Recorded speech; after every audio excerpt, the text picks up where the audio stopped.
Hey everyone, welcome back to the channel. If you're new here, I'm Tony, and today I'm sharing a pretty heartbreaking story from my saltwater aquarium journey.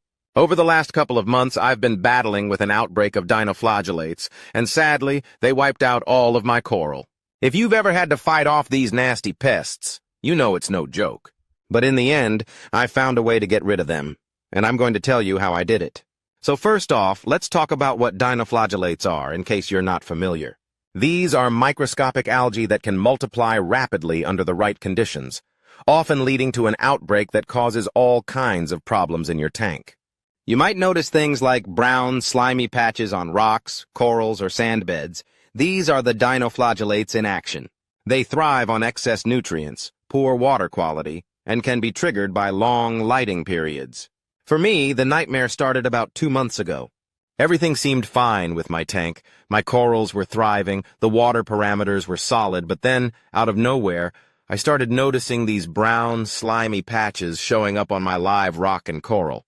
At first, I thought it might be a normal algae bloom, so I didn't panic. But as the days went on, the situation got worse.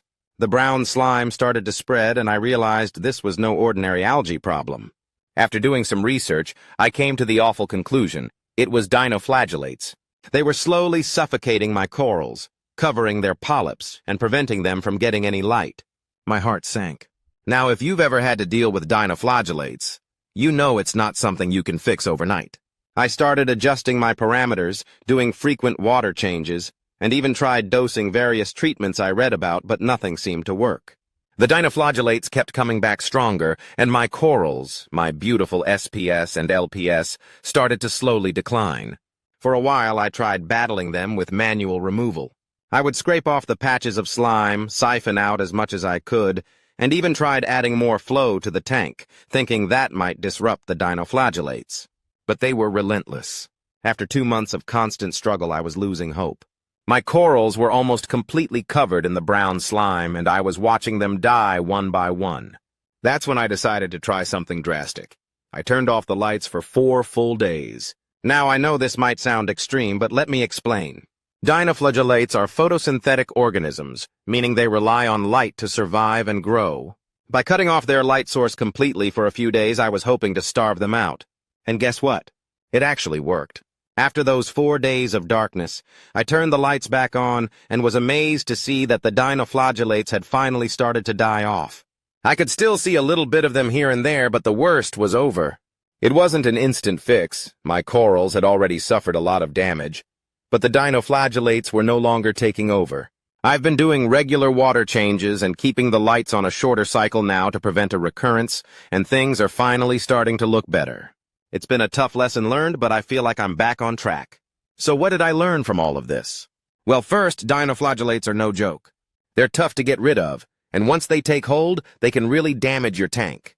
But also, sometimes the answer isn't in more chemicals or treatments. Sometimes going back to basics, like manipulating light and nutrients, can give you the upper hand. Test your water frequently to make sure your nutrient levels, like nitrates and phosphates, are under control. Increase water flow in the tank to keep dinoflagellates from settling and spreading. Don't be afraid to try the lights-out method for a few days. It worked for me, and it could help you too. So yeah, that's the story of how dinoflagellates took over my tank and killed all my coral. It's been a long, frustrating journey, but I'm hopeful that my tank can recover and grow back stronger.